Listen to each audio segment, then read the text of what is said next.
3 weeks into the season and we find ourselves at the first international break. So, let's take stock. Arsenal are 2 wins from 3 after a marginal loss in a deadlock game at Anfield. The squad's depth already look determined to prove their worth. There have been plenty of ideas on show, with some clearly still a work in progress. But if we are to track one through line across all of this, then it would be the contributions of our weird and wonderful Italian, Riccardo Calafiori. Now, I want to start this video with 2 things. First, by saying how unique Calafiori is. His availability, I think, feels a massive determinant for success this season. I mean that. And second, I want to show you an example in the game at Old Trafford, which may seem rather simple at first, but for me shows exactly how Calafiori thinks on the pitch, why he is so unreplicable. As the ball drops and Rice plays it to Calafiori, typically with so much space behind him and being pressed by 2 players, you'd see someone recycle the ball or take a touch and hit it into the channel. Not Calafiori. He takes a touch into pressure, and because of the intent, he gives himself the space to work with and punches it through to Martinelli. The ball is actually lost, and Zubimendi, our other specialist in making these kind of passes, finds Odegaard, and suddenly, through some impetus and the willingness to lose the ball, the game has opened up. In just 5 seconds, you see Calafiori's tendencies, potentially the ripple effects as well that he has on the team. But this is also a product of the role Arteta has given Calafiori since the Athletic Club friendly that is perfect for him. Welcome back to the Harvey Gratian YouTube channel. I'm so glad you found us or are joining us once again, and this was one of my favourite videos to make, so I really hope you enjoy it. Let's start with this new role for Calafiori, which was first actually deployed by Takehiro Tomiyasu. Kivior's played a version of it too, but with Calafiori it feels pretty maxed out. You've got Rice and Zubimendi with the freedom to shift from side to side and high to low as a pair, Odegaard in a higher berth but able to drop when we need touches or to float to the left, and then Calafiori who, if you had to give him a position, it might be this high left pocket in this left 10 role, but in truth, from here, he can probe whichever way he wants. He can spill wide and hit channel passes or become an outball. He can burst on the underlap, rotate into a pivot or create a midfield 3, or, as he is so often, and I'm going to show now, he can be our bridge into the final third. Look here when we get that tilt right between Rice and Zubimendi, with Rice bringing in Zubimendi who can accelerate behind Liverpool's first line of press and find Calafiori with a first time pass. Calafiori then stampedes forward and wins a foul. Here's another example. Rice leaves his spot between the centre backs as Zubimendi drops in to hit the same first time pass. Rice now finds Calafiori who mops up, carries and releases Madueke in a position where, if you've watched the channel, you'll know Madueke is at his best, with space to gather wind in his sails and run at the fullback. Noni brings Calafiori in on the overlap and we get a box entry. And remember, teams may sit deep, but if you can arrive in the final third with this kind of momentum, that won't always be the case.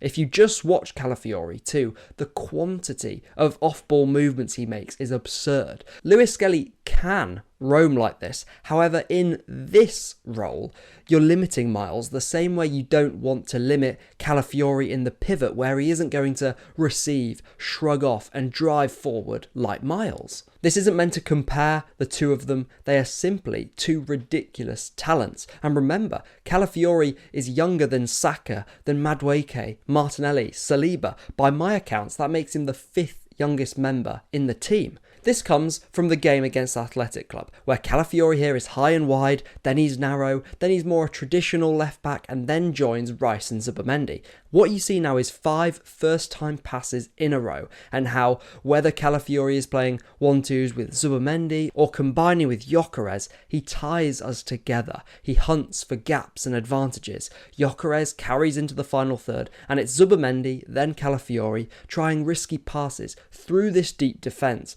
ready to counter-press if we lose out. We've spoken about how Zubimendi maybe frees up Rice and how the reverse of that is true too. But what might be just as true is that Calafiori unlocks both of them just as much. Here, Rice stays higher and Calafiori smells the space behind Man United's first line.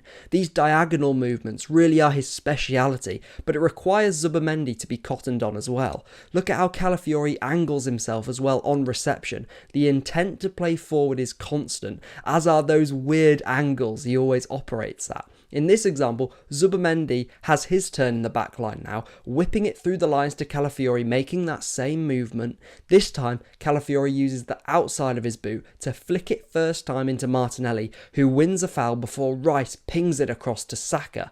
Tempo.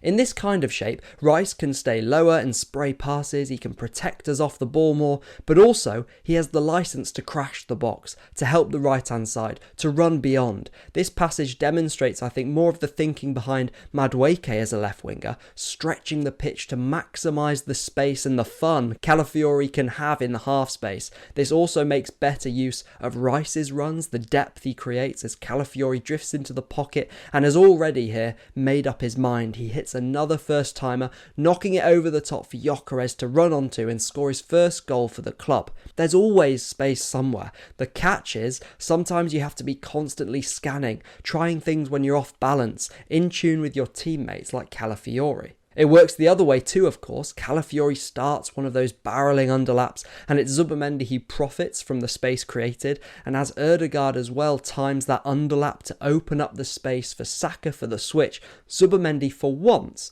isn't on the same wavelength. Weird angles, first touches and tempo. These are some of the big reasons why Calafiori can provide that thrust through the middle of the pitch, for example, that is so important to us. Gabriel Heinze will absolutely love him because Gabriel's natural ideas are exactly what he wants his wide defenders to do. Going all the way back to Newcastle in pre-season, Calafiori is the left centre-back here, but is allowed to promote on the outside and rotate with Myles in the left-back, who sits deeper. Myles finds Marino in the pocket, who has that swivel and quick release in his locker. It doesn't get through to Kai, who's making a very Gyökeres-y run here. But as it comes back out to Trossard, look at Calafiori go. He isn't found, but he keeps hunting. He gets back onside and is found the next time. Again, look at the angles he's playing at, and we end up with a clear shot in the box after a cutback. You can see how Calafiori is still the same player whether he's at left centre-back or left-back.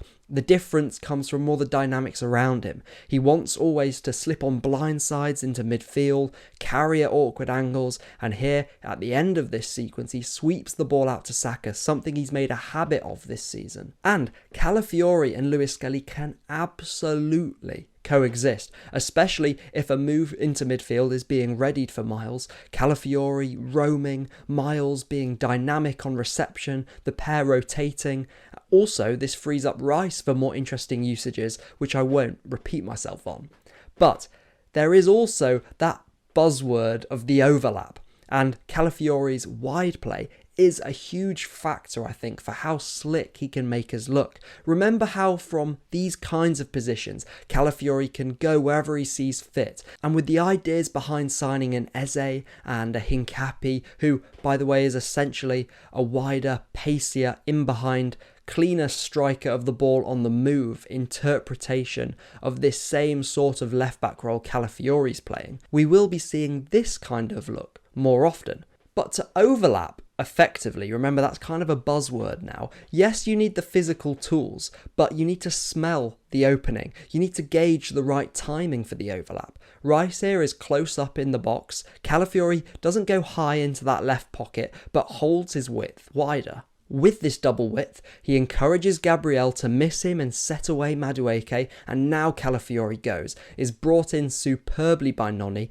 and wins the corner which Timber scores our first goal from against Leeds.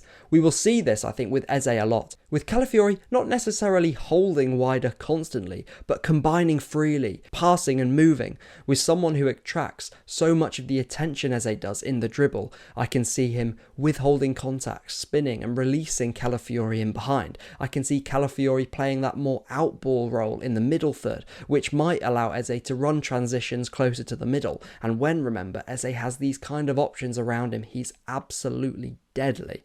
I also think Eze has real potential in the kind of Martinelli dynamic we see, where Calafiori offers the outball and the carrying, and the left wing dashes between fullback and centre-back, crisscrossing with Gyökeres. Is Calafiori improving his defensive game too? Well, that's what I've been trying to examine. Playing Calafiori is actually more of a defensive move than you may initially think. Keeping Rice lower and more protective in rest defence is a real bonus, as is our man-to-man pressing, which against Liverpool had Calafiori following Szoboszlai and Gabriel sweeping across to Salah. This works the same after a high loss, where Calafiori is more here thinking about Gyökeres winning the ball as opposed to what if he can't get there, with Gabriel plugging the gap. It's important to add, Calafiori already was a good defender. His best qualities are probably his aggression and anticipation, but it's always about picking the right battles. That's always what it's been about for Calafiori, judging distances between himself and the winger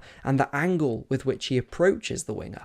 Here, he's got the distance to Salah perfect, I think. He's close enough to jump out without having to overcommit, but also not too tight so he can get spun. We know Calafiori does love to get touch tight, but the issue here, as he's spun by Mbeumo, is that he engages on the wrong line, whereas with the straighter ball played into Salah, it's much harder for him to pin and roll Calafiori. For 1v1s, this is a really good example of how to set angles and positions. Calafiori's closed off the inside line without biting off more than he can chew down the line. He's low to the ground, shifting his weight with lots of little steps. Injuries may have taken some of Calafiori's explosion shuffling from side to side, but this really shows the potential he still has here. The Liverpool performance may have been his best defensively for Arsenal. He needed help still, and here I want to shout out Martinelli for the sprints, the responsibility, the clarity in his communications for handoffs, for example. But in this example, Salah recognises Martinelli's tracking back, so he ensures he has a 1v1 with Calafiori and nips up into the space. Even though the Italian is twisting and turning, he doesn't overcompensate as we've seen in the past. But look, the Premier League is hard. There are so many decisions to constantly make. Every fullback is going to lose duels, but there have been signs of improvement for Calafiori, but I don't want to be too bullish on those improvements quite yet. And to manage distances better, like we have seen signs of, to not always charge into duels and contests, is also being much kinder to his body, which we need to preserve. We've got a really, really unique player on our hands. I cannot stress that enough. And Calafiori's presence this season feels pivotal as genuinely one of Arsenal's best attackers. This partnership I think that we could potentially see with Eberechi Eze is full of ideas and ambition and ingenuity, and I don't think it will take long to get whirring. Thank you so much for watching. I've now handed in my dissertation, so all my attention and efforts are going to be focused on this channel. I'm so excited for the future. Thank you so much for the support. Once again, I really hope you enjoyed. I'll catch you in the next one. See you later.